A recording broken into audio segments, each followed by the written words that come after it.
Ho, ho, ho. Hello, Star Wars fans. Hey, it's New Year's Eve 2020, the last day of the year. We're looking very forward to 2021.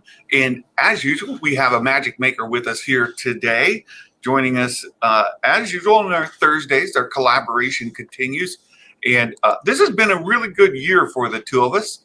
And we're very much looking forward to growing the channel, growing our channels in this community in 2021. And we're very happy to see you all here. Mark Hamilton, XR Coon, good to have you guys here with us as usual. And we hope that we'll get a few more as we go. So Happy New Year, Magic Maker. Thank you. Well, Happy New Year to you. Actually, happy great end of the year. Yeah, exactly. Going into a Happy New Year. It's put a lot of hopefully this maybe new 21 will be the first year of no new controversy. Well, yeah, good luck on that. Oh, comic book steals and deals. Hey, thanks for joining us. Thanks for the support. So we've been sort of thinking about this, noodling it now for some time. We advertised it yesterday. Where were they during the sequel era? There are some major players in the Star Wars universe that we've grown to know and get familiar with through the prequel era that kind of disappeared after, Rebels. Maybe the last time we've seen some of these folks. And then we didn't really see them through the original trilogy, of course, except Boba Fett. Boba Fett, but also Jabba the Hutt. But we haven't seen any sign of them during the sequel trilogy itself. And with The Mandalorian, and we see what's going on in that series and all the spinoffs that are coming out of it, that are happening after Return of the Jedi, before The Force Awakens. XR Coon, yes, that is a pike. Oh, good eyes. That's a pike. So where are these folks now, or where are they during the sequel era? And might we see a parallel story that runs side by side with the sequels? With the sequels being what they are, and at least my belief is that the sequels are here to stay. We may get some retconning happen as far as traditional Star Wars, kind of from a certain point of view kind of thing happen, but I don't think we'll see the sequels written over. I don't think we'll get a multiverse kind of thing where they exist in a different timeline and are no longer part of the active timeline. I don't think we're going to get a rewrite of them or anything like that. I think wherever we go from The Mandalorian forward is going to culminate in the sequel trilogy being part of the Star Wars universe during that era. So it does seem like there's an opportunity with some of these major groups to have a role. And I'm just curious what your thoughts are.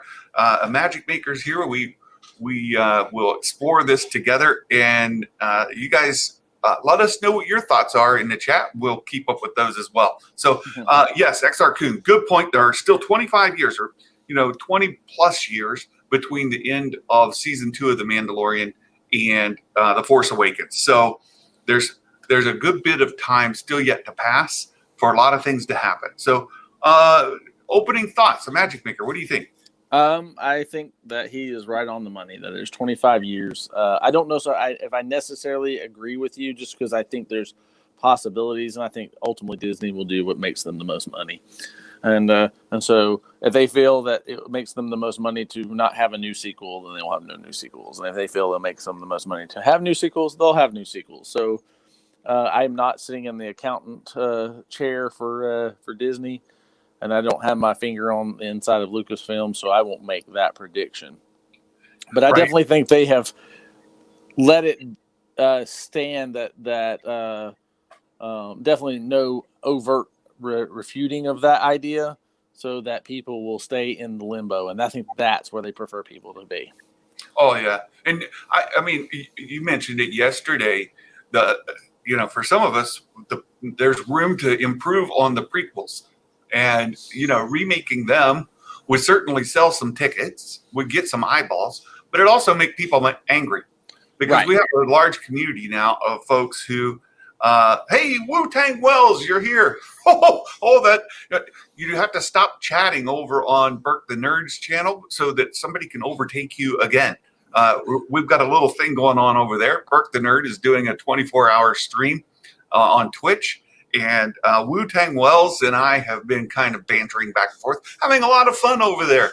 That's great. So, and Gray, as always, welcome, my friend. Thanks. So if they were to remake the prequels, they'd make money, but they'd also make people mad.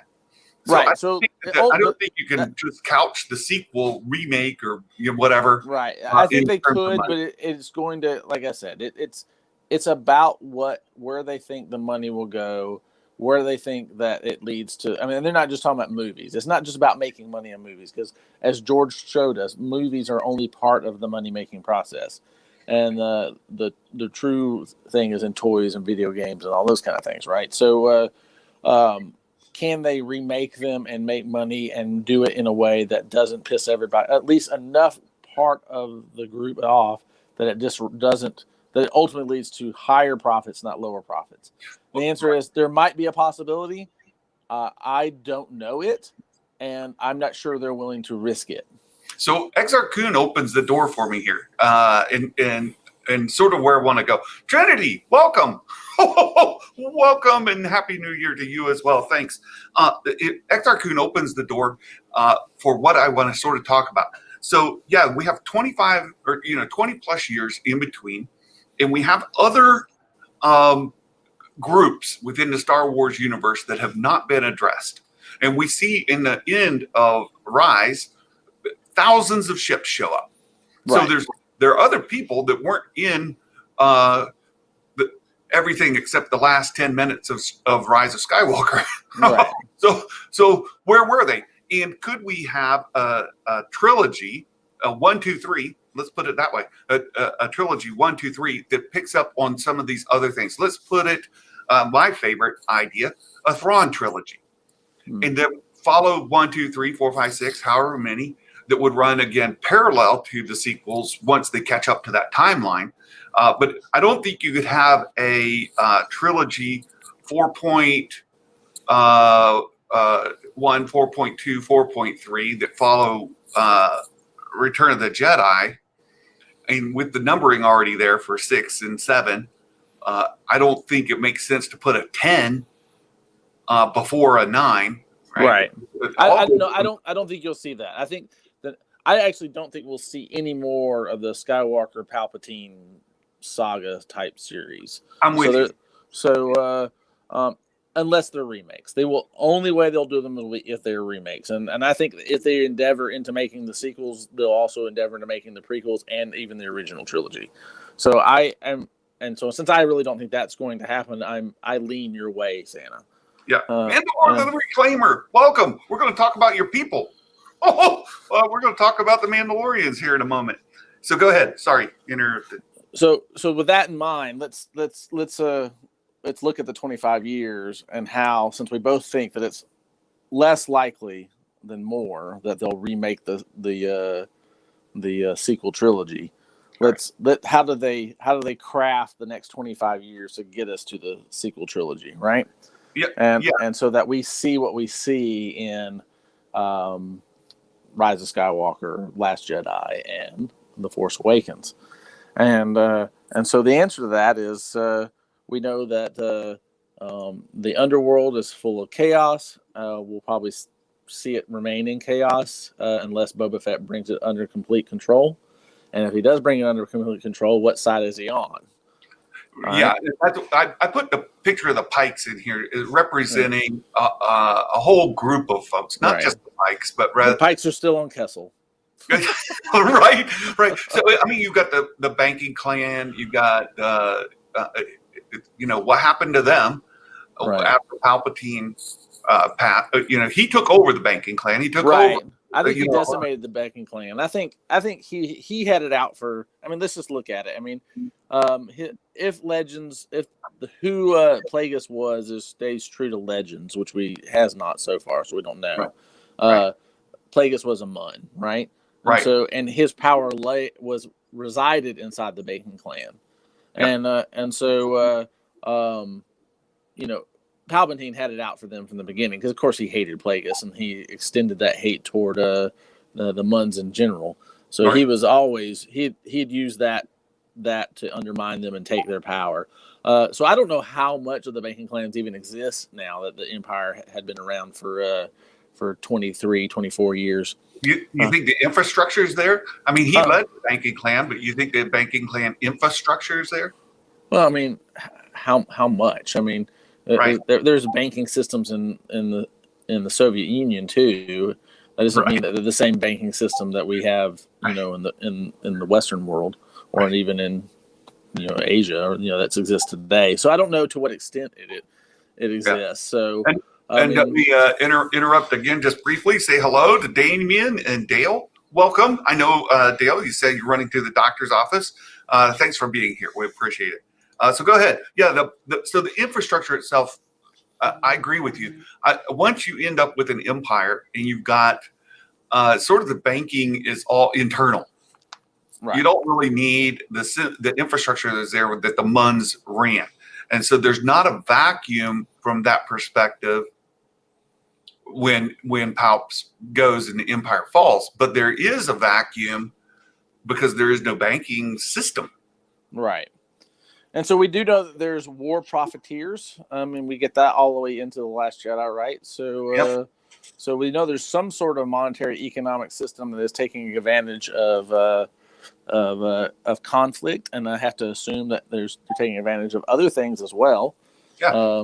If there's war profiteers, there should be that leads to gun runners, and people who smuggle guns are also affiliated with other crime syndicates and other underworld activities, because of course they need weapons as well to protect their things that are illicit. Yep. So I mean, if there's war profiteers, it means that they're making enough money that the only faction out there that's making the money can't be the First Order. Right. Well, Mm-hmm. and we do have a new republic, and the Right. new republic would need to stand up some sort of banking infrastructure.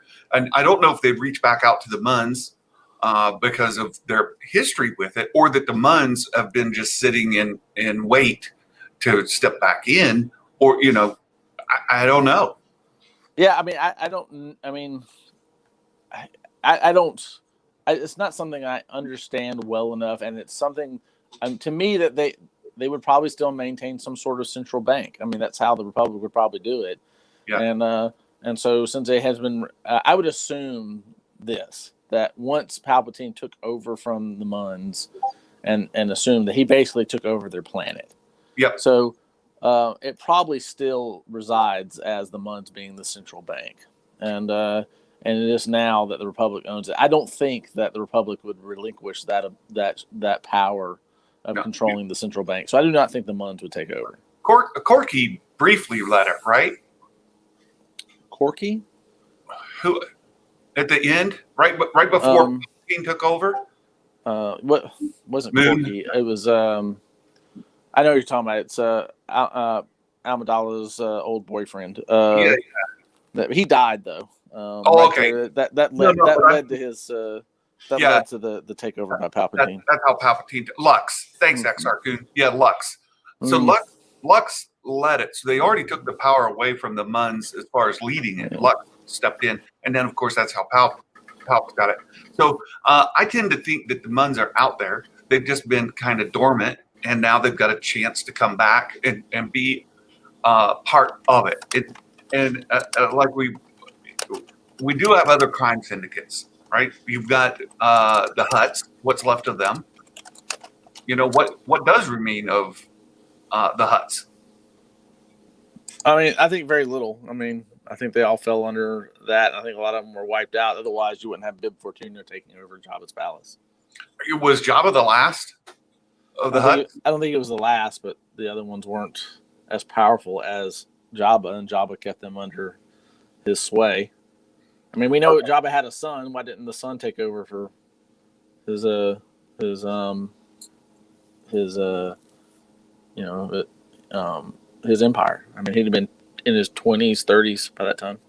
Yeah, XR is saying he thinks the Hutts are still strong, and so I'm a little out of my element because I'm not familiar with anything in that in the post Rise of Skywalker, or I mean Return of the Jedi. It was Rush Clovis, not Lux Banturi. Rush Clovis. I had to Rush look it up. Clovis. Okay, thanks. Yeah, Clovis. So if the Hutts are still strong, and there's maybe just a couple of them, and they have a very small group, that sort of goes to my point again. So if you've got the Muns now without the Empire over them, without Palpatine over them, they would desire to come back to power. How much time had passed between, right? Not a whole lot, right? Between the end of their reign when Clovis took over and then Palps took over. Oh, it was in the same episode.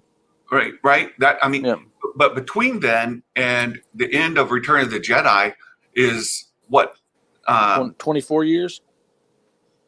Is it that much? 23 years. I wasn't sure how much before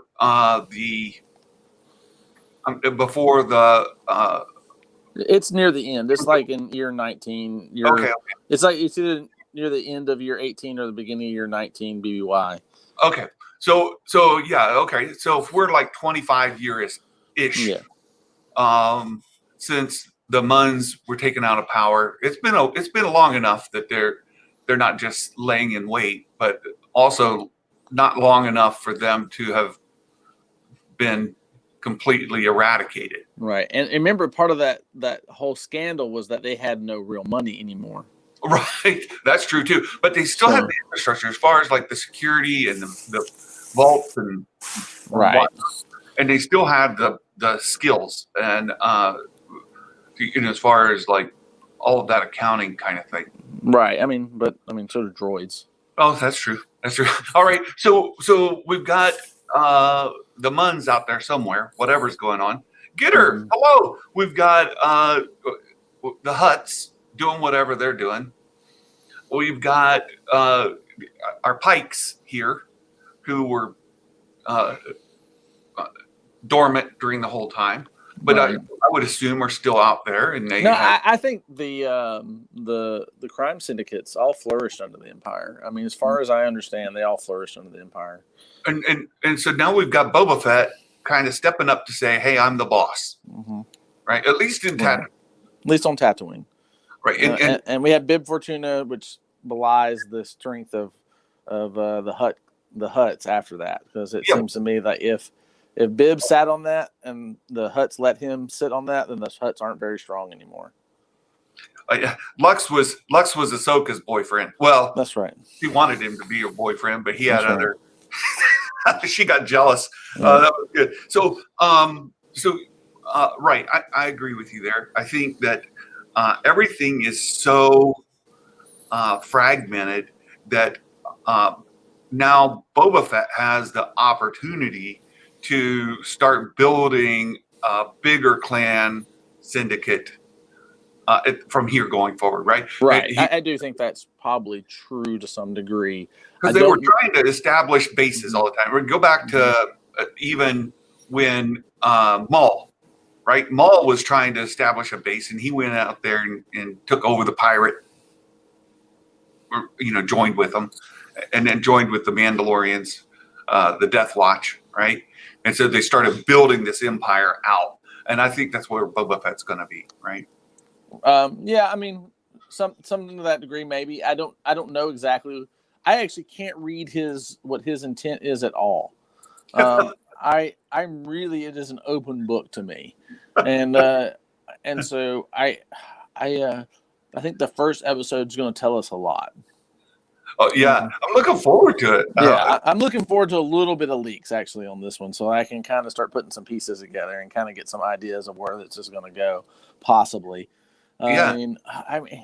I'm curious. I mean, because it could go one of two ways, right? That he's actually trying to solidify because look, if he solidifies the criminal even if it's criminal organizations, and he solidifies those outside in the outer rim, right? Mm-hmm. And he clearly, from the little clues we've had, is that the Empire is back. He doesn't like the Empire.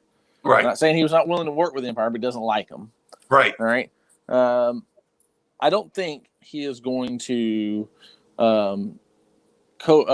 work with the First Order.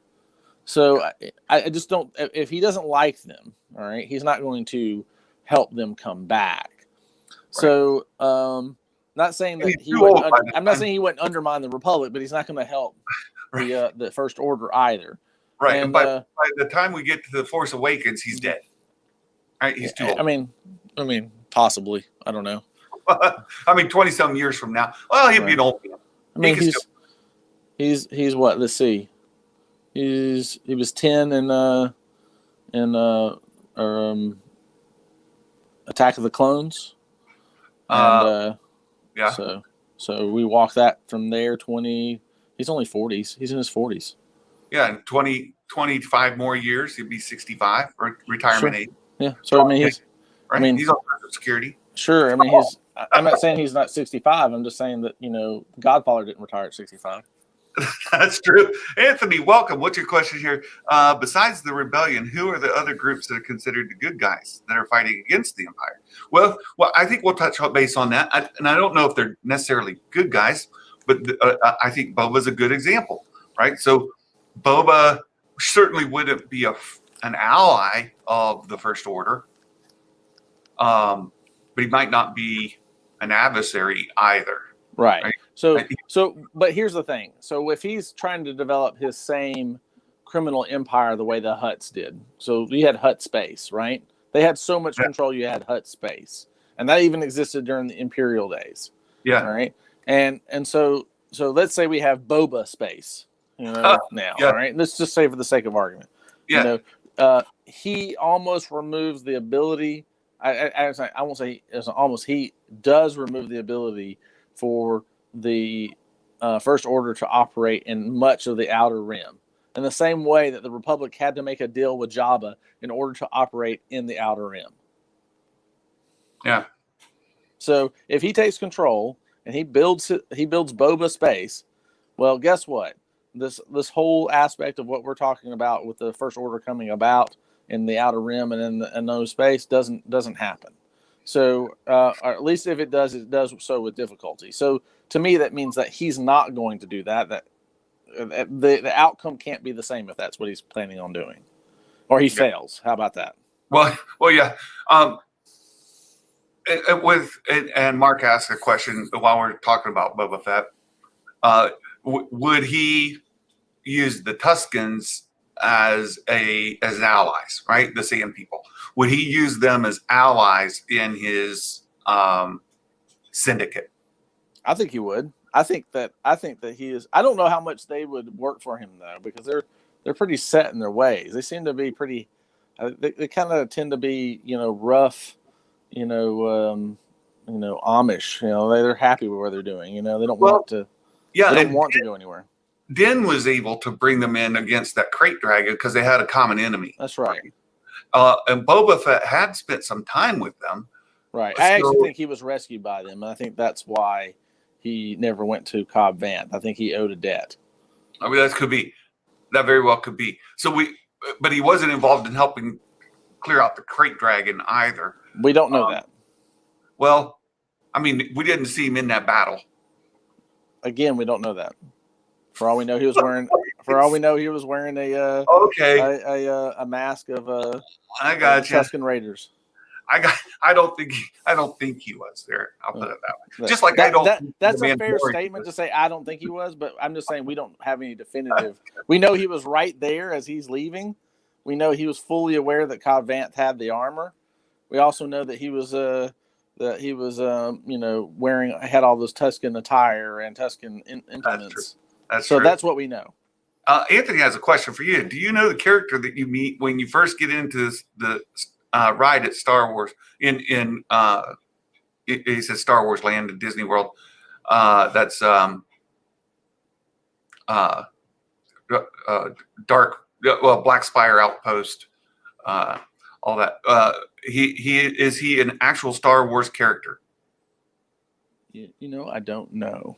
I mean, so like when right now with the way it's going on, there's no characters walking around. So so there's no stormtroopers or anything they walking around like they normally do. I gotcha. Because of COVID. I don't remember seeing an animatronic character outside. Other than what's his name inside? Yeah, right? Hondo's inside. Yeah, Honda. Mm-hmm. So Mark says Jabba allied with Nictos and Weequays. Boba was part of Jabba's crew too. They're probably in line under a Boba regime. Yeah, so we're kind of going again. Oh, Anthony says, was it just character specifically made for the Millennium Falcon ride? No. I mean, they're the characters you see. That's Hondo's and his crew is the ones you see when you're going inside there. Maybe that's who he means. Maybe it's Honda, right? Anthony, do you mean Honda? Are you familiar with Hondo Anaka? That may be who you're talking about. And XR Kuhn, another great question. How much space did Crimson Dawn own? So that's where I really wanted to see Solo 2 expand. But again, that's sort of in the prequel era, pre-prequel era. So I don't know that the Crimson Dawn exists, but we do have things like them. And that's why I bring up these families, right? So the Pikes and the Hutts and whatnots. There's certainly still some crime syndicates involved, especially in the vacuum created when the Empire falls and the New Republic is still a hot mess, right? Right. And, and I actually see there being quite a civil war or quite a turf war between the crime syndicates that are held in line by Jabba. So I personally think, this is how I kind of think that it all worked, that Jabba, of course, acquiesced to Maul when the Shadow Collective, or what was it, Shadow Collective formed and then eventually became Crimson Dawn.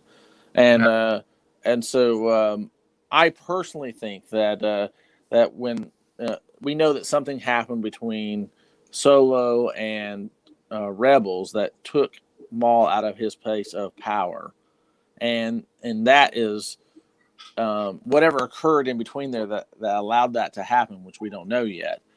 That's when Jabba started his power, and the Hutts became basically took the role of with probably the blessing of Vader and Palpatine, probably more so Vader, and the control of the other crime syndicates. So once Jabba's gone, this leads to a turf war inside, so total chaos in the outer rim.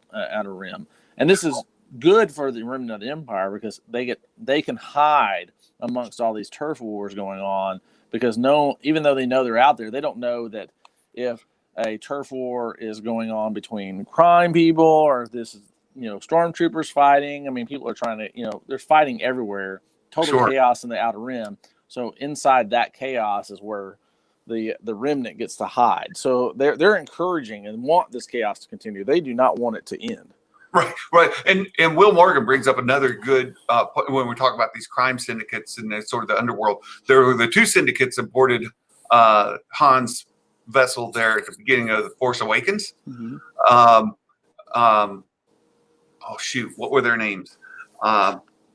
One of them, Thor Skywalker, used for a while. Conja Club and the Guavian Death Gang. That's it. So the Conja Club and the whatever you just said, Guavian, is that the right way? The Guavian, like guava. Guavian Death Gang. Right. So they're certainly out there, right? While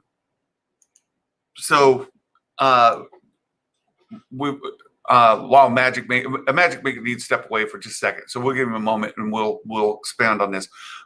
So I do agree that we have an opportunity to in the Hutt or in the Boba Fett spinoff to touch base on the formations of some of these clans, the introduction of some of these clans, the expansion of them, and hopefully we'll see that continue. We also have spinning out of the Mandalorian some of the the marshals that are going to be out there patrolling, and they're going to be running into different kind of gangs as well.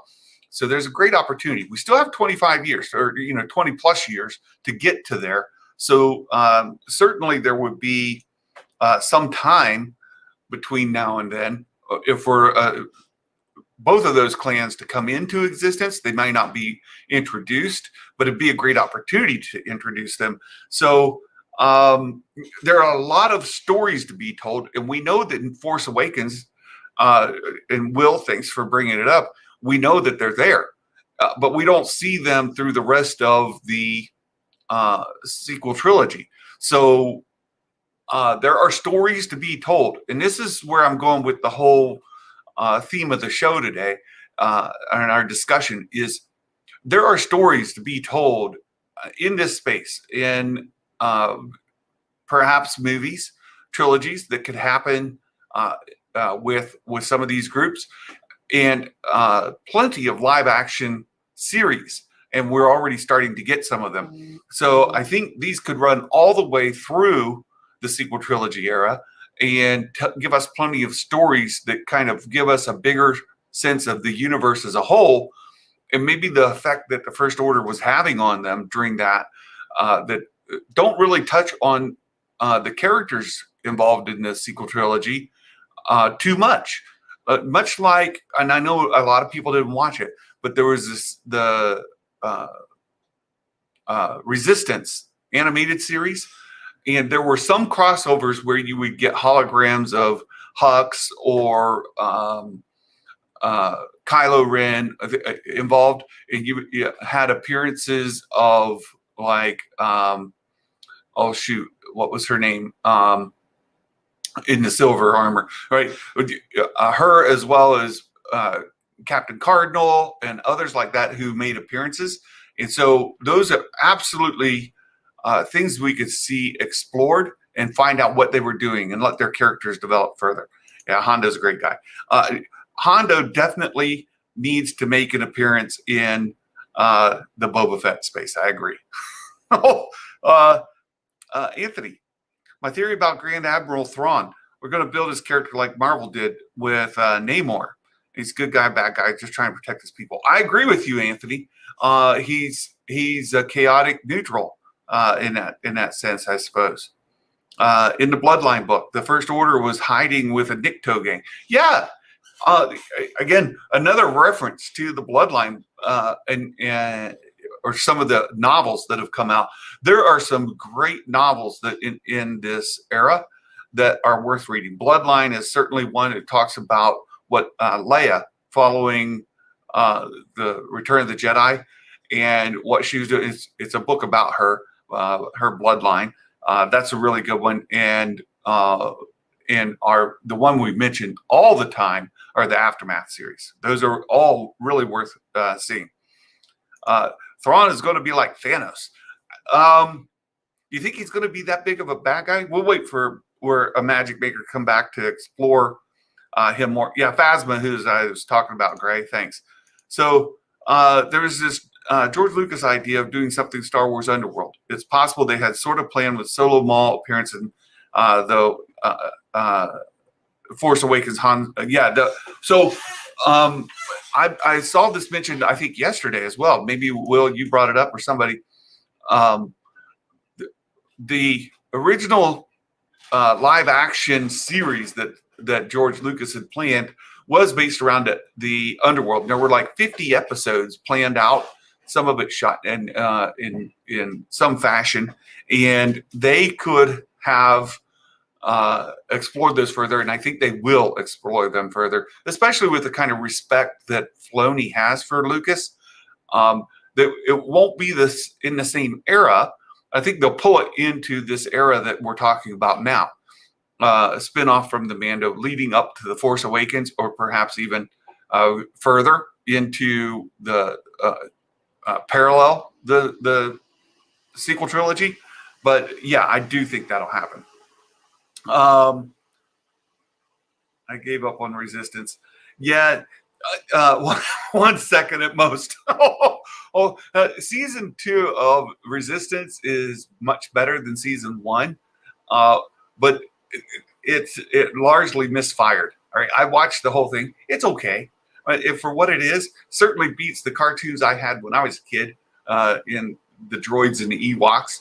So Resistance certainly doesn't stand up against Rebels or uh, uh, the Clone Wars animated series. Not even close.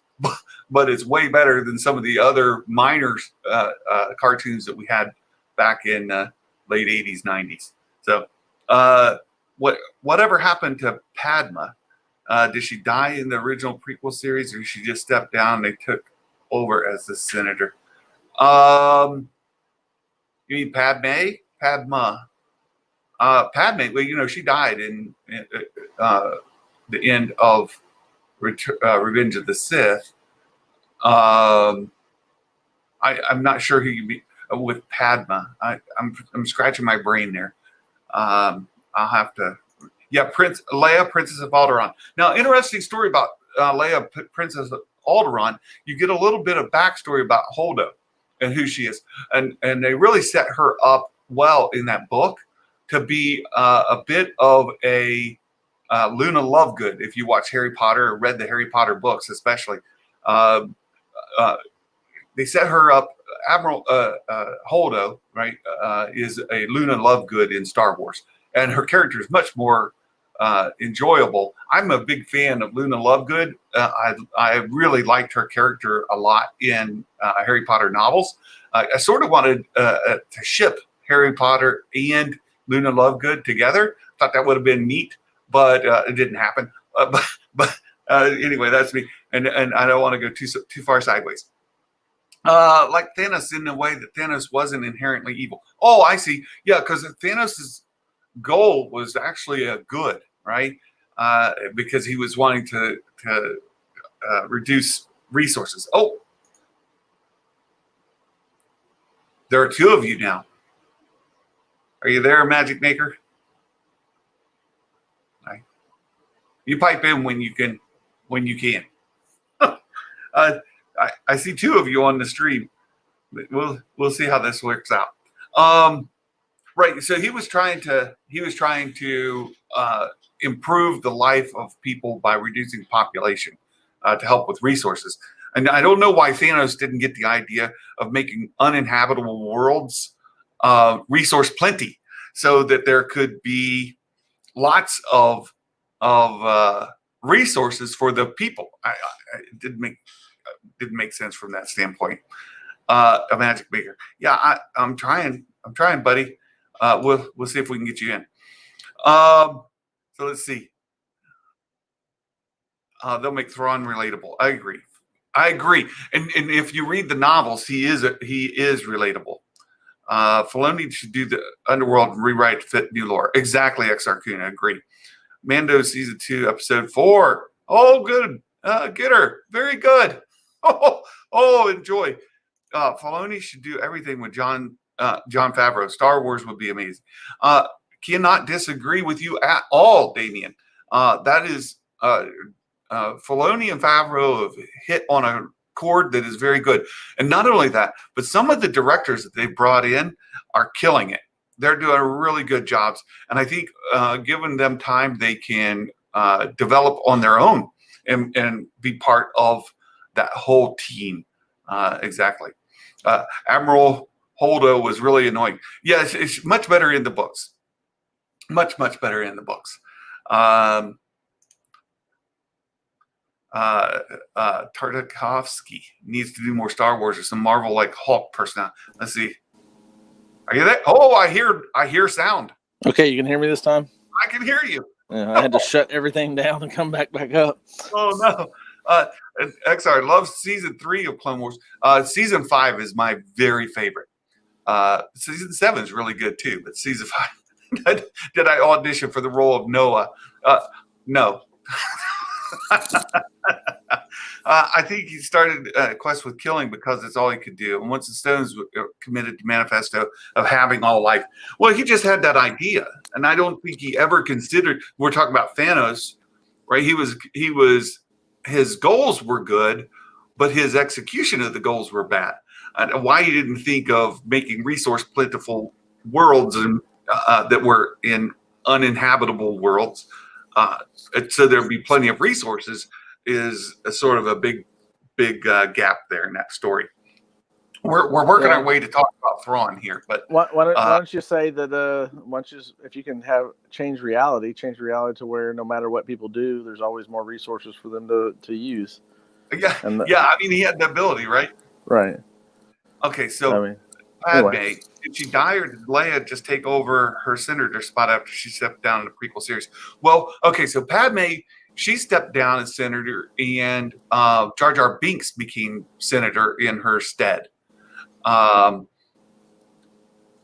Right? No. So there were two, I think, effectively, because they're both senators at the same time. So basically, it's kind of like a state. They have two senators from each state. That's how I kind of perceive that. But Jar Jar did step in as senator. Well, I'm not saying he wasn't there. Okay. I'm just saying I'm just saying there wasn't. She was still the senator in the Clone Wars. Yeah. After the whole thing with Jar Jar Binks. So I mean, it's like she didn't step down from her position. Well, even there at the Revenge of the Sith, at the very end of Revenge of the Sith, she is senator when all this stuff happens. And sure, and Jar Jar Binks is still a senator or representative or something. Yeah, and so she's very, very pregnant, and she's still senator. So there's the story there. So Anthony, Padme was senator up until her death. Because at the end of Revenge of the Sith, she dies. And then Leia is born. So Leia doesn't first come in as senator. Leia takes some time. And Leia isn't a senator at the time. She's a ambassador, right? So I don't know who took over Padme's role as senator of Naboo under the Empire. I know he's, Palpatine, I am the Senate, right? So, but he still had some, sort of like the Soviet Union did, right? You've still got people there pretending to be some sort of Congress, but they have to abide by the Emperor's commands. Right. There's the party. Yeah. So Politburo. Yeah. All right, so we've talked a lot about the other clans that are out there, and the opportunity to remake George Lucas's Underworld series in this era, right? Yeah. And I think that can happen, and it can run all the way through the sequel trilogy era. So I think we've explored that quite a bit. The Mandalorians. So I've been waiting for you to get back because I want to talk about the Mandalorians. And where we need Darth Jar Jar. Darth Jar Jar returns and wipes out the Mandalorians. Right. Then we so here we are. We had season 2 of The Mandalorians. We know that the desire by Bo-Katan is to reclaim Mandalore.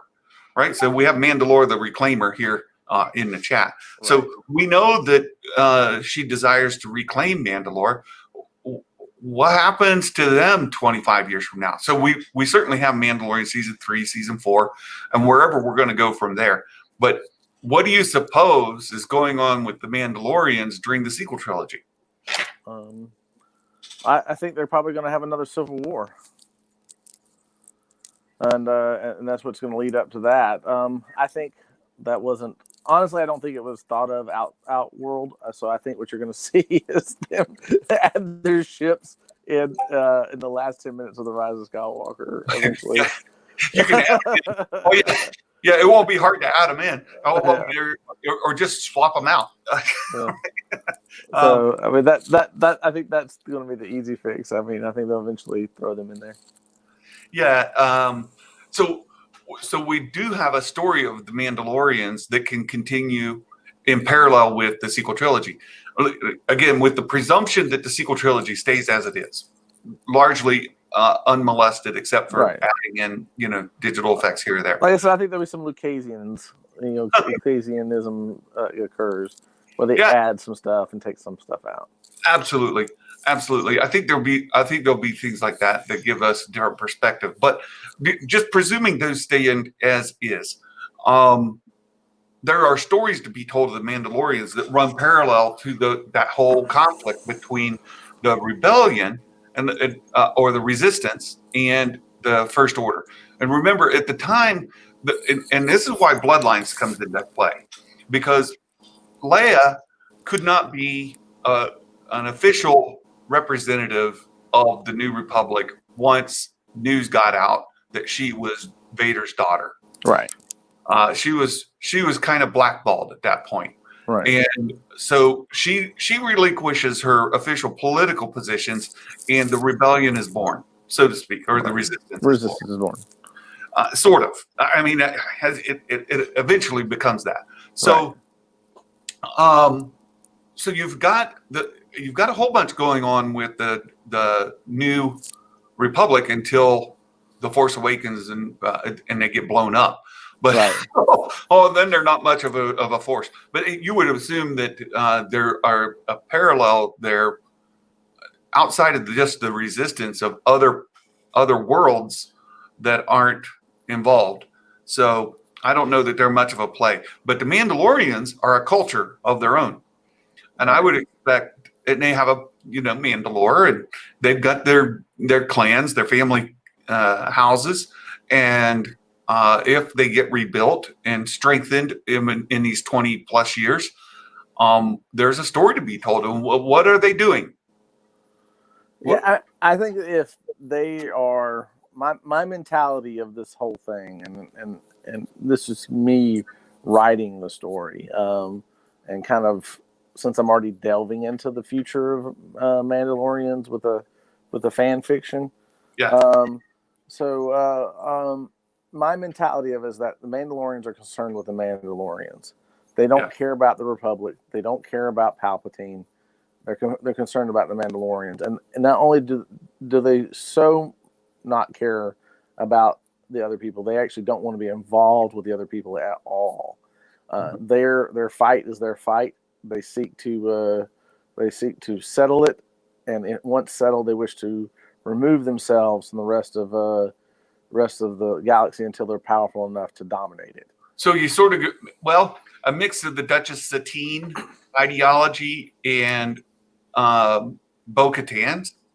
Yeah, I mean, I think that's true with all the Mandalorians. I mean, that you can even go into the legends of Mandalorians, and they don't want to be involved. When they get involved, they're forced to be involved, and it's very rarely on the side of somebody. Yeah. Well, wouldn't you say that's true of the Chiss as well? So, the Chiss ascendancy, their primary morals, right? They have a guiding principles. Or we don't start nothing, right? We're peaceful except when we don't have, except when we can't be. Right. They're not an aggressive group. The ascendancy is a region of space controlled by them, but it wasn't gained through military acquisition. It's through peaceful means, and they only defend themselves when they're being attacked. So, right. I don't say the Mandalorians are the same way. I'm just not what I'm saying. The Mandalorians don't help somebody else. They're for Mandalore. So Mandalores, they don't get into a fight unless that fight is overwhelmingly in their favor. They seek to fight. They're not afraid of a fight. They're just not going to get there. One Mandalorian is not going to go up against a brigade of troops. He's not going to come out. All right, I think you're there. You're back. I'm back. So no, I'm just saying that one Mandalorian. I mean, even though they may be stormtroopers, will not win against a full brigade of stormtroopers. And they might win against a platoon, but a brigade is several thousand. He's not going to win, and so he's not going to engage in that. He's not afraid to engage and fight them. He's just not stupid. Right. So he picks. In the same way that a person picks the right time to engage and have their fight, Mandalore culture, Mandalore as a planet, as a system, as a Mandalorian space. That's how they think. They think when the time is right, we'll strike and we'll win overwhelmingly. And when we consolidate control, we'll strike and we'll take over the next space. I got you. They're not concerned with Palpatine. They're not concerned with joining forces with the Republic. They're concerned about their space and their space only. Their planet only. Okay, so that's really good. So that during the sequel era, if we were to have a series of movies, again, it could be a trilogy. We mentioned before, maybe John and Dave are doing trilogies, or they're farming them out to like Deborah Chow and others. Bryce Dallas Howard, maybe she gets a trilogy. Maybe you start building them out this way. Whether they're delivered through Disney Plus or theatrical, they could run parallel, right? You could end up with a series of movies or a series, maybe both, that focus on Mandalore, what's going on in Mandalorian space in that time. And as people are saying, they'd love to see, Damien, I'd love to see the Battle of Mandalore in live action. I don't know that they'd show that, but it could be a future iteration of it. In fact, what we might be getting ready to see is a new Mandalorian Civil War and the consolidation of Mandalore and the rise of Mandalorian space and them declaring themselves independent of the New Republic. And so what you're going to end up with, and I think this is kind of why we end up with probably the ability of the First Order to rise up, is because the New Republic really just isn't that big. There's a lot of different factions that arise, and the New Republic just doesn't have the power to hold it together. So they can call themselves the Galactic Republic all they want to, but they're not galactic. Well, I think that's the case. Yeah, and that's kind of shown in that novel as well, the Bloodlines novel, right? The New Republic, even the Old Republic, right? When the Republic fell, and that's how Palpatine came to power to begin with, is that it was ineffectual, right? There were planets and systems that were not being aided at all by being a part of the New Republic, or the Republic, just period, the Republic, period. And that's how Palpatine, that's how the banking clans, that's how these syndicates came to power to begin with. Right. And during the collapse of the Empire, before the First Order is really of any presence, the New Republic people weren't real happy to just jump right into bed with them right away. Right. There were some who were supportive, but others were going to have to be won over. You even see where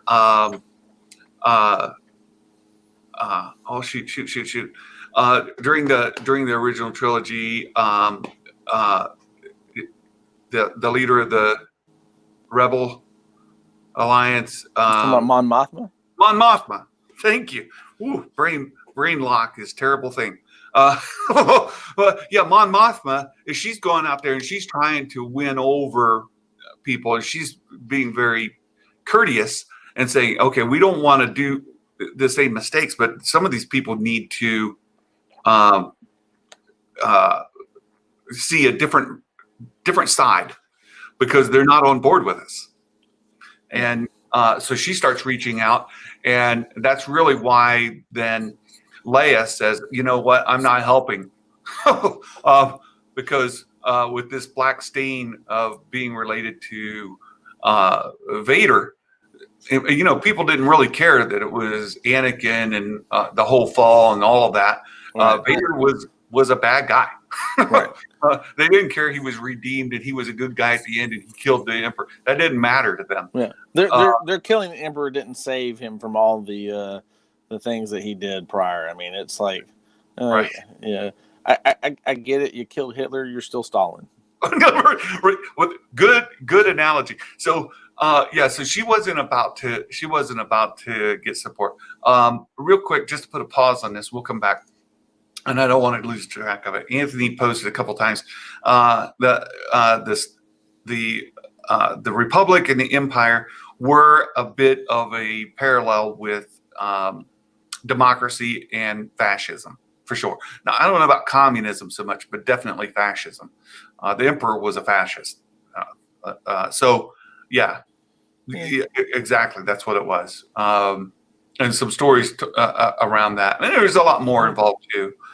So I think that's what your question was, Anthony. I think that's what you were asking. Could you answer your question from before? I mean, they're both totalitarianism. I mean, it's it's 6 in one and half dozen of the other. I mean, it's not just it's just an evil totalitarian regime. I mean, that's true.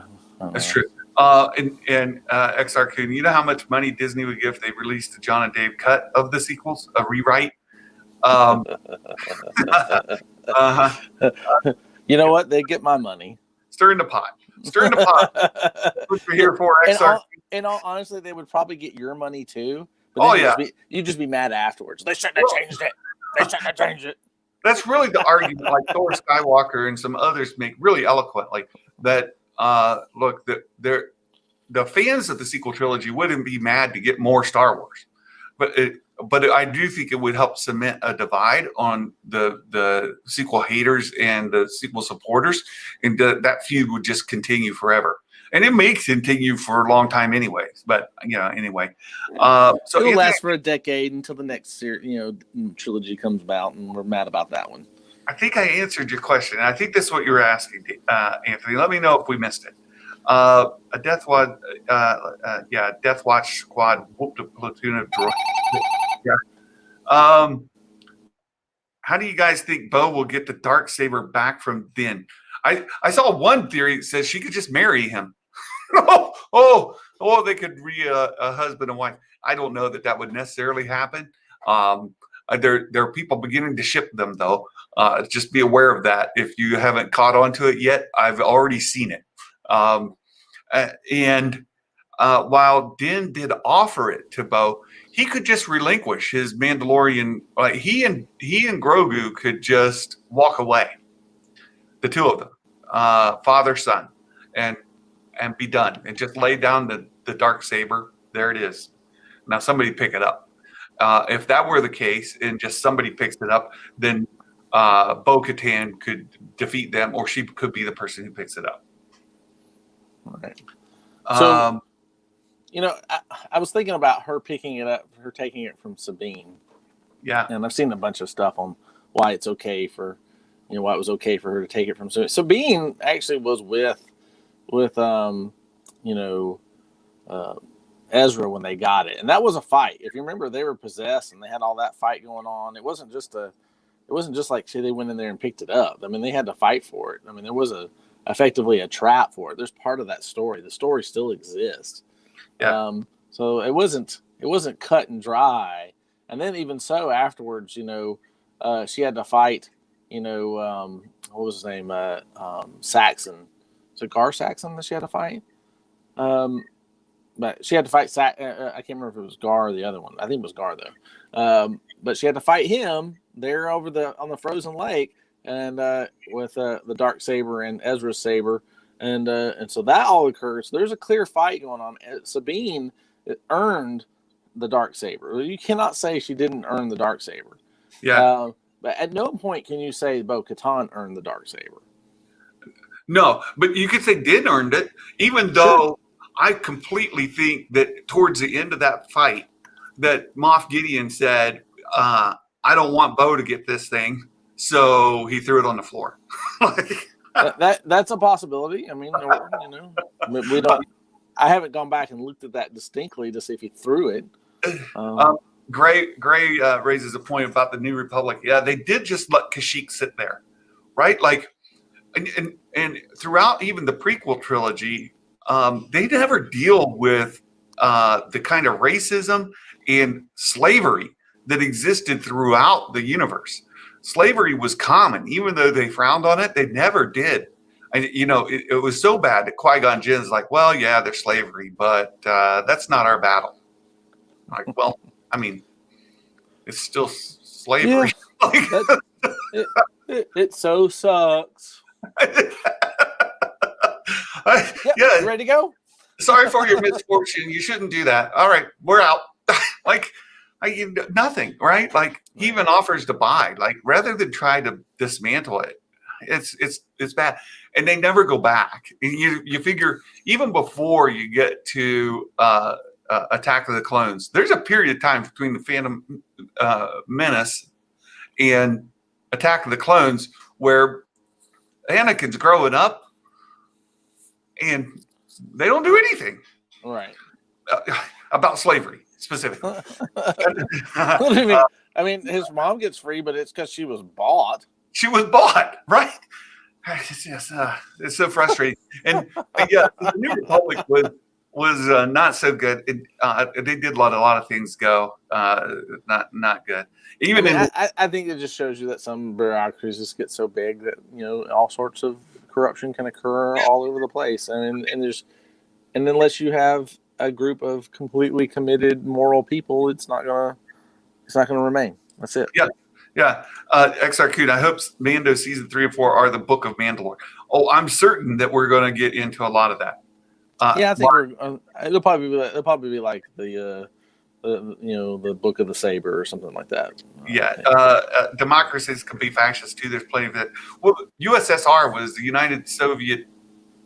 They had a Politburo, a democracy, so to speak, but it wasn't really. And when Stalin was out there murdering people. Yeah, I mean, North Korea is the Democratic Socialist Republic of Korea, right? Yeah. There you go. yeah. So right. I mean, in a way, you could say that's true. They voted for the father in the very beginning. They've just never relinquished power. Yeah. People get mad. Movies have political undertones. Wasn't Star Wars like that? A bit of political undertones. Oh yes. Well, I get your point, Anthony. Yes. Even in Empire Strikes Back, we talked about this several times on here. The Ewoks were the Vietnamese. Return of the Jedi. Return of Jedi. The Ewoks were the Vietnamese people, and the Republic or the Empire was the U.S. military. Sure, but it wasn't overt. No, it wasn't. It was not overt. I mean, right. So I think the main issue is, when you start talking about politics, George did a good job of couching it and hiding it, and then we got into the politics of the prequels, and they were like, oh my! I mean, they didn't really reflect too much in the real world, but it was just like, oh my gosh, this is ridiculous. I do not care about this. I mean, so like it was literally the machinations of politics versus politics being infused in the story, and then we got to, and I think it's probably less politics and more, cultural, social convention in as far as the sequels are concerned, and that's because right now we're in. I mean, it's been a crazy decade. It's not. Am I still here? Yeah, you're here. Yeah, I got you. I'm saying it's a crazy decade. It's been a crazy decade, and so I think it's just while we're in this turmoil, these movies came out and took a less than subversive position on the cultural challenges of our time, and so I think they're more they weren't covert, they were more overt, and not saying fully, but I mean to some degree, and it was enough to set people off because people are sensitive about it. Yeah, and they were already mad about other stuff. Yeah, they're primed. It's just like, I mean, it doesn't take a big spark to light off a pool of gas. So I mean, that's what happened with the prequels as well. Like I was active duty Army during the time, and I was an adult, and the political undertones, whatever of the prequels were obvious to adults living at the time, involved in the politics of the time. What was being said, there was no question. But I didn't really get it. I was active duty as well during that time. I was serving, and so like 99, 2000. I mean, I get it. There's one thing that came out in 2005 when he says you're either with me or you're against me, which very, very much was close to what George Bush said in 2001.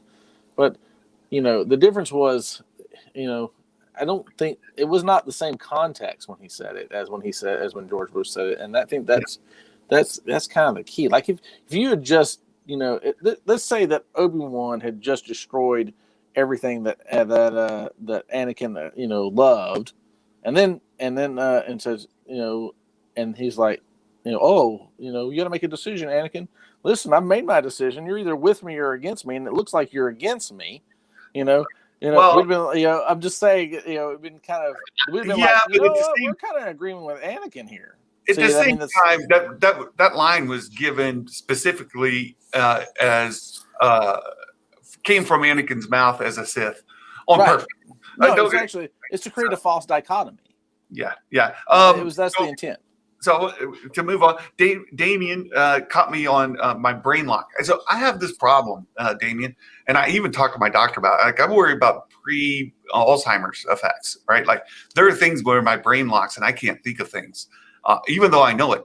But my doctor says that he does not think that I'm in pre-Alzheimer's, but it's something to watch. So I appreciate you all's help when I can't remember Captain Phasma or Mon Mothma. My goodness, Mon Mothma.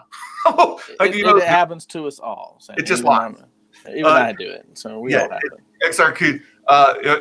So I don't know if you were there, Magic Maker. They were talking of one way that Bo could get the dark saber is to marry Din Djarin, right? Yeah, I don't think that's going to happen. It is a ship that people are developing. So here's the thing on that. I think that if you establish that in order for a woman to rule, she has to marry a man who was the one that really beat the guy. I think if you want a social upheaval, let that happen. Good point. Didn't Jin relinquish his? He relinquished his creed. The one that goes with I don't know if it's necessarily Death Watch, the Watch. The Children of the Watch. Children of the Watch. He definitely breaks that creed. He made a determination at that point, definitively. Even before that, and when he takes off his helmet to bypass the security system in the previous episode, he made that decision. But then all those people died, so it wasn't really that consequential. But when he takes it off at the end of chapter 16, and you see it laying on the floor in that final scene, he's definitely decided to break that creed, and so he can no longer be part of that. XR, I hate that theory. I think the marrying one. Sabine won it from Gar Saxon. There you go. Din. So let me address that whole thing. I think I did a pretty good video on that actually, on what it actually means to remove your helmet or have it removed. And I know we talk about it in the physical sense, and so in the case of why he says he's never removed his helmet for any living creature, in season 1, but I don't. And again, one of the things I love to do in this series is speak in vague double speak, and so you have to look at what it really means, not versus how you interpret it on the surface. And so a prime example of that is Din, when she offers, if you want to see it clearly played out, is Din being offered the Beskar spear to go hunt down Ahsoka, and then handing the spear back to her and goes, "Okay, where's this Jedi?" Mm-hmm. By all means, it's interpreted by everyone watching that he's taking the contract to hunt down Ahsoka. He's not doing that. It's not what he says. Right. It's clear doublespeak. He's not lying. He's giving an answer that suits his means without answering the question of what they're wanting. And I try to make that case in my video today that Boba never fully answers any question that's given to him. So here's a quick plug. I put in the description a link to Magic Maker's channel, Reimagining Star Wars. You can go over there and argue with him, as I did, that Boba Fett is not a Mandalorian. He loves that. I do love to argue, actually. It's a really good video. He makes a really good support for why Boba Fett is Mandalorian, and he didn't say what you think that he said, and it did exactly what you were just now saying. So, Bo-Katan was heiress. You could take it from a family or the same house, I believe. Passing it on, Dale makes the argument. So Bo-Katan taking it from Sabine is a familiar or same house. Is that true? I don't know if Clan Ren necessarily always holds allegiance to Clan Kryze, because Clan Kryze was represented in the beginning by Satine, and Clan Ren was the House of Kryze was represented by Satine, and Clan Ren was definitively under Death Watch. Yeah, exactly.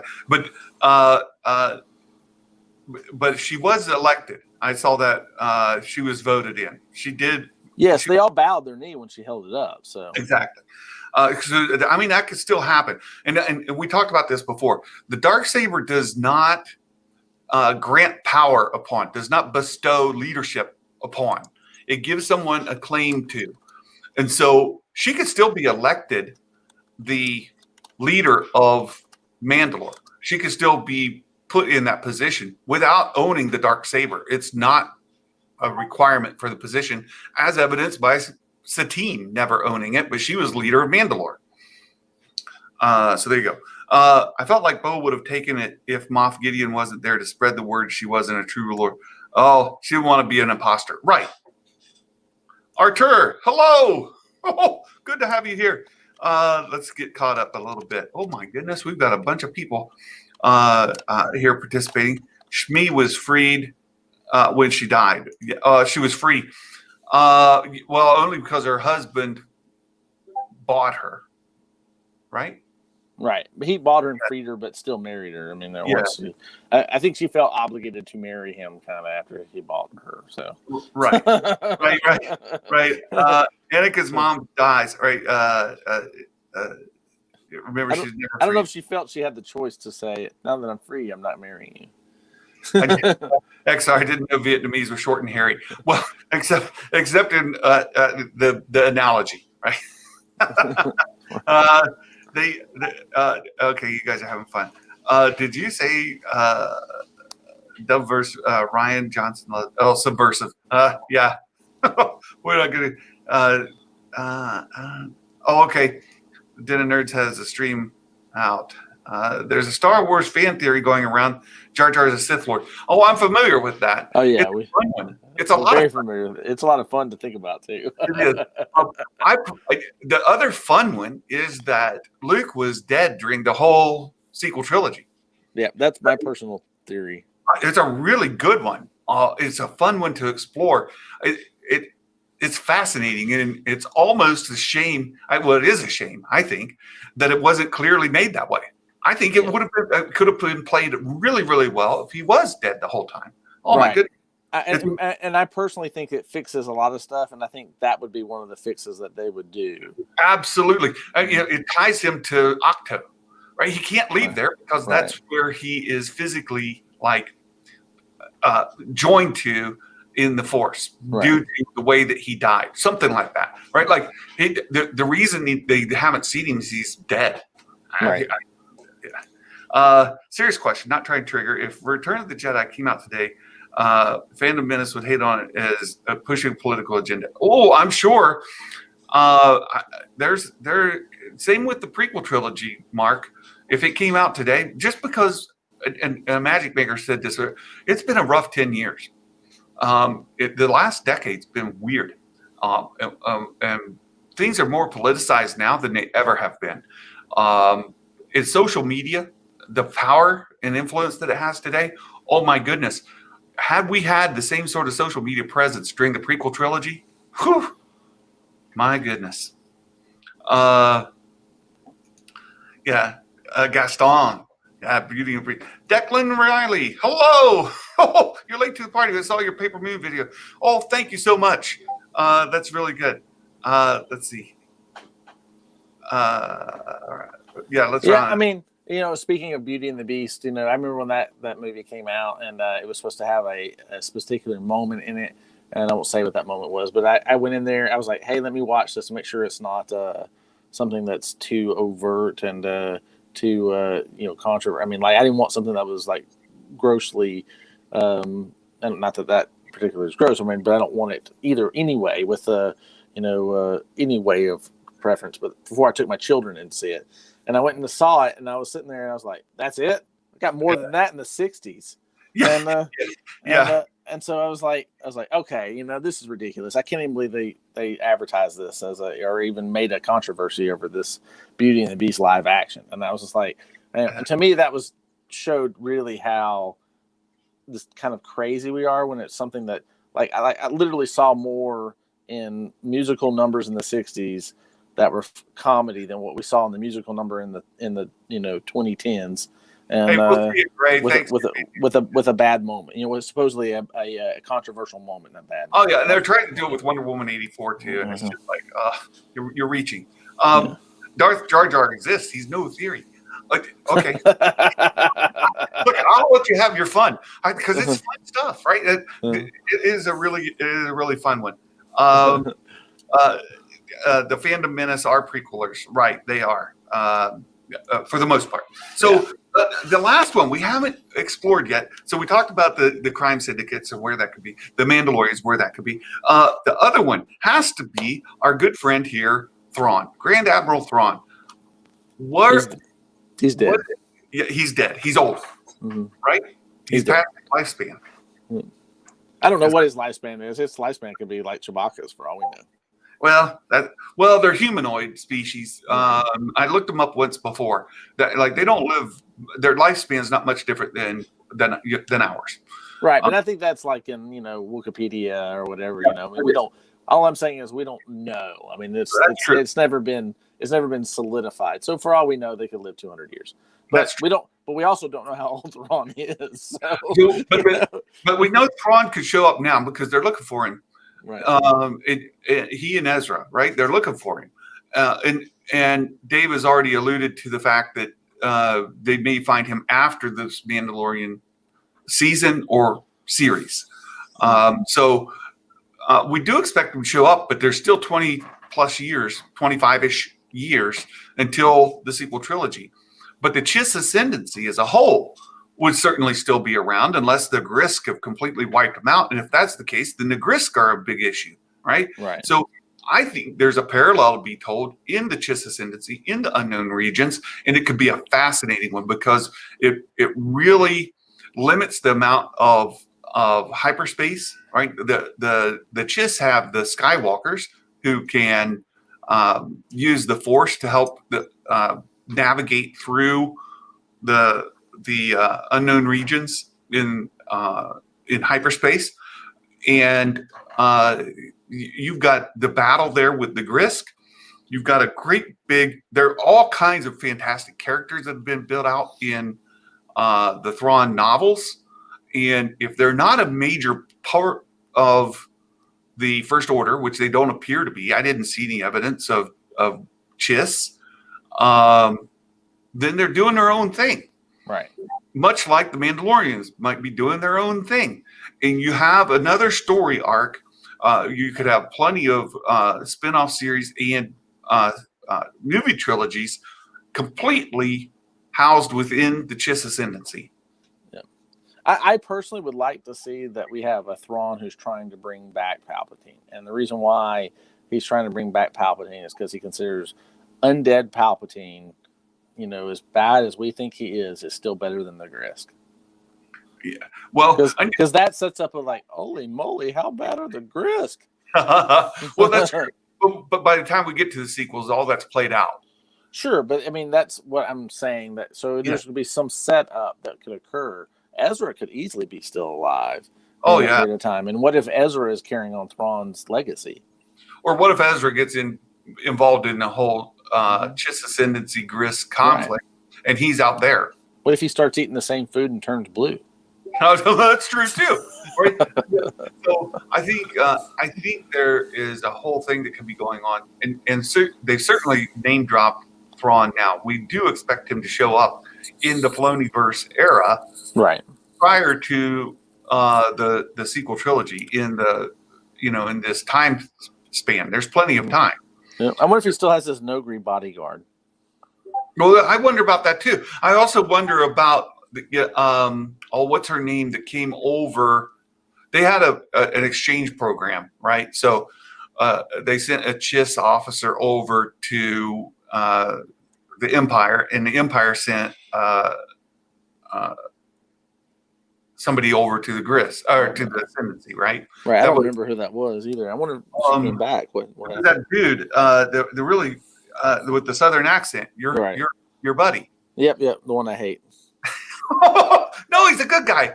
What's his name? He was Thrawn's. Oh no, that one. Okay, I was thinking about the Mandalorian. The bad guy in the right. that big shot. He had that Southern accent, and it pissed me off.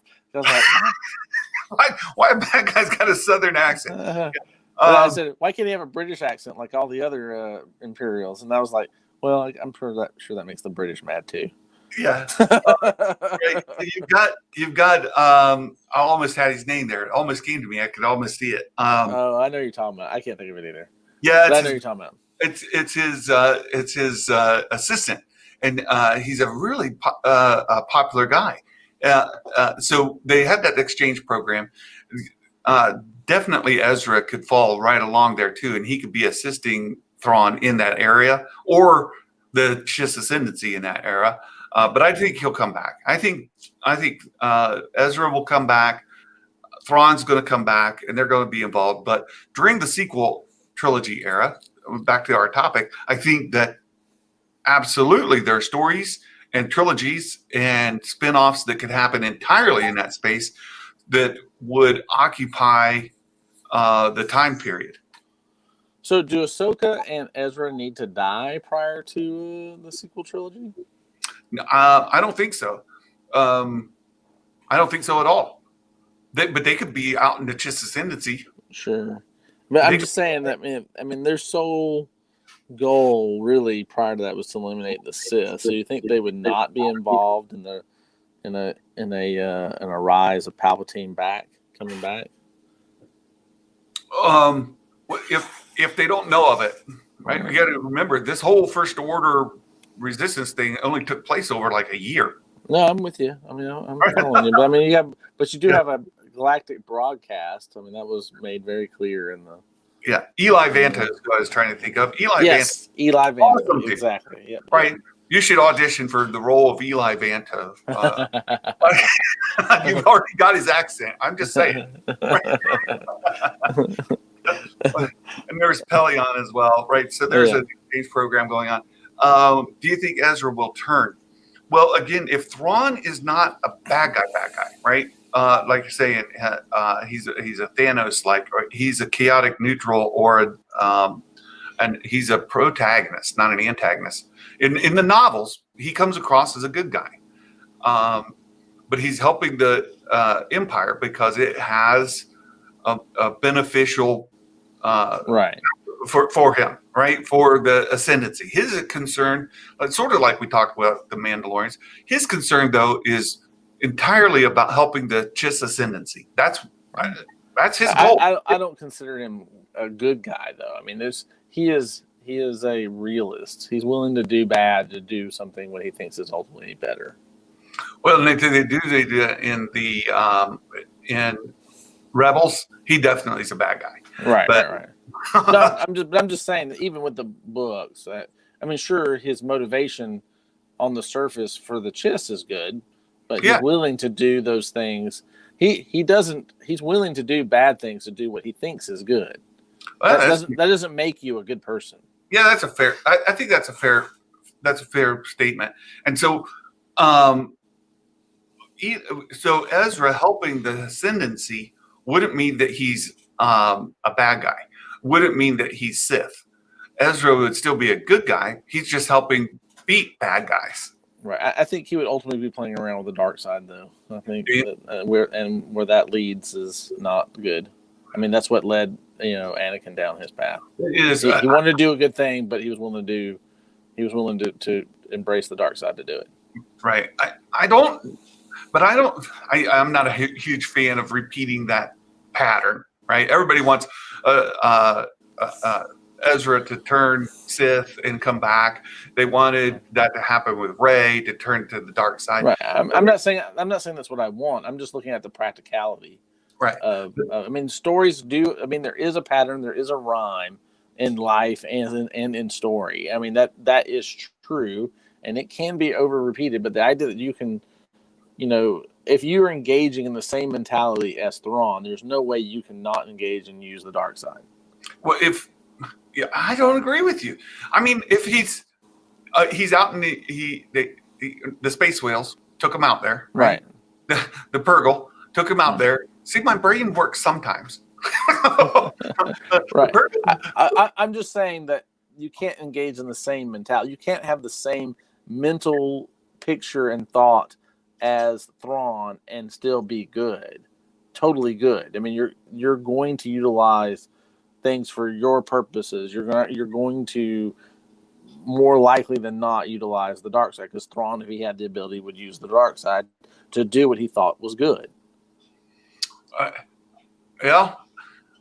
So I'm not saying. So Ezra, to me, is if he embraces the philosophy of Thrawn, then there's no way he doesn't go dark. If he resists the philosophy of Thrawn, then he does not. Then he does not join him in the in the things that he needs to do. I could see. Where I was going. So I could see that the Purgle take them out into their region, and Ezra sees that the Grisk are attacking the Ascendancy, and the Grisk are bad, right? And Ezra then helping Thrawn beat back the Grisk without becoming a Sith. Right. Why as long as Ezra doesn't embrace the philosophy of Thrawn, then we're fine. But if he embraces the philosophy of Thrawn, and Thrawn is considered a hero of the Chiss, means they embrace that philosophy, then Ezra finds himself in a very, very dangerous position. And so the question came up before: does Ahsoka and or Ezra have to be dead during the war with the First Order? I say no if they're both engaged. Maybe when they find, right? So we know that Ahsoka's trying to find Ezra, and Ahsoka and Sabine go off to get him because I think they found it. Here he is. Let's go. I'm actually going to be. I'd be irritated if we had another trilogy, and Ahsoka is miraculously just out of it and not dead. Whoa! What if she's involved in a trilogy in the Chiss Ascendancy? Don't care. Well, now I feel like she's just being kept alive to be kept alive, and now it doesn't serve the story. A lot of people are saying that she should have already been killed off, but Dave Filoni likes her. He wants. I like her too, but I can forgive once. I can't forgive twice. 3 times is way too many. Yeah. Right, a trilogy. I had to go there. Couldn't help it. So, all right. Well, see, 3 times the lady. That's right. Who knows? I'm curious. I'm anxious to see the Ahsoka series. The other thing that I'm curious about, and I know we're going off topic again, but Dave Filoni's writing the Ahsoka series, which means it's not going to necessarily be based off of the novel. Which means what? Will the novel be decanonized? Will it conflict? Will it augment? How is he going to do that? Great questions. Well, the series comes after. I'm assuming comes after Return of the Jedi. Yeah, I think it's parallel to where we are now. Right, and that's what I understood. It'd be parallel to The Mandalorian. Yeah. So if that's the case, then the novel occurred in prior. A lot prior, because it occurred right at the end of Revenge of the Sith. Very good, very good. Dale, Grisk are a bigger threat. So this is going to what you're talking about, right? Like Thrawn decides the Grisk are a much bigger threat, and that's why maybe he did that. Yeah, I mean, I have a great idea of the way I think the the sequel trilogy should have gone. And Yeah. I think it could still play out in a after the sequel trilogy. Mm-hmm. Very much the same.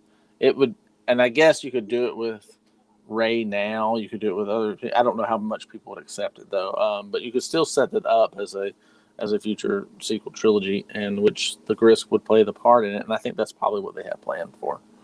And it could be a parallel. Well, I don't see it anyway being a parallel. I can see the initial bits of it maybe going parallel. I actually see what would occur with the Gris being, because they are the greater threat. If they're set up as the greater threat, that Palpatine would have been potentially just a flick, in the real matter of who's, I see. And really who's the threat. Yeah, Gris could have just overtaken him. Right, and whoever the big bad of the Grist is, Palpatine would have been his lackey. So we'll close out our discussion here and just kind of wrap things up. And Mark, I appreciate the comment. I really do. This is what Imagic Maker and I have set out to do. Two fans talking about Star Wars who have different opinions, and we, like we said, we think we're ahead of where Nerd Theory is.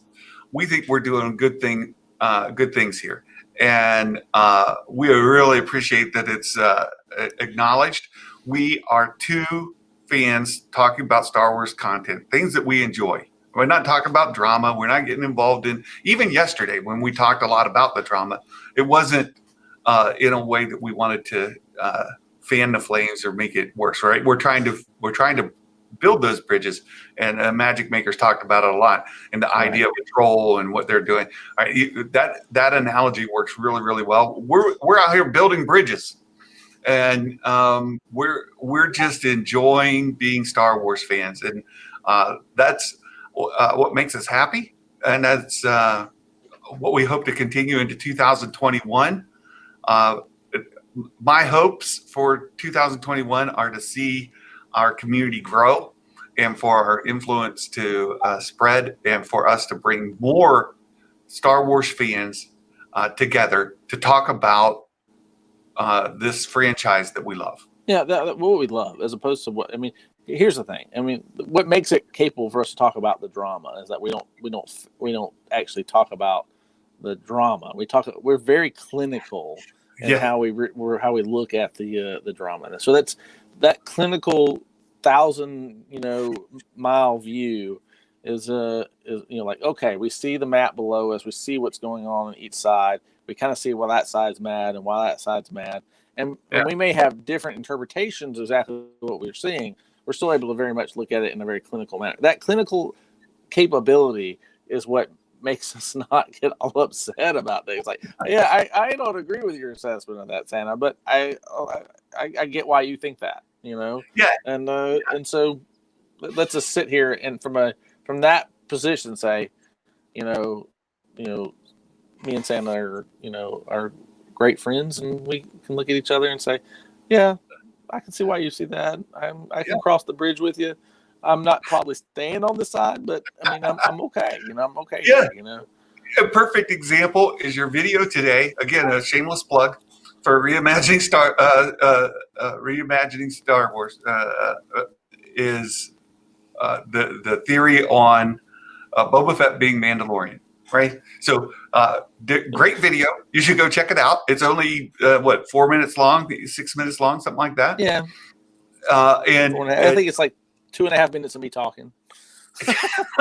It's a really good video, and I put a great comment in there that you guys should upvote and tell a Magic Maker he's wrong. That's what I think. So there you go. Yeah. Or you can tell me that, but or you can get on there and reply probably to mine. think Santa's wrong. Right. You can do that as well. You can get on and you can reply to me and support a Magic Maker and tell me why I'm still wrong. That's okay. Now, actually, go on there and tell Santa how right he is. And the reason being is because Santa gets a big head when you tell him he's right. And so he'll come back to me and he'll go, see. I'm right and you're wrong, and then I have to just go. I just have to laugh at him and go, you know, I love you, Santa. I don't care. That's great. Well, everyone, I hope that you are able to spend some time with family through this. I know that we have, we lost the Magic Maker. He's gone. I know that we have a lot of things ahead of us. And 2021 is a carryover from 2020 as far as this pandemic is concerned. And now there's new strain of it out there. And who knows what's going to happen this coming year, but truly, truly appreciate the support. And I wish all of you a very happy new year, and we look forward to talking to you again very soon. And today I'm going to close out just a little bit differently. I normally say Merry Christmas and all that, but I would just stop today with Happy New Year, everyone. Looking very much forward to a 2021 with all of you and even more. So take care and God bless. Bye-bye.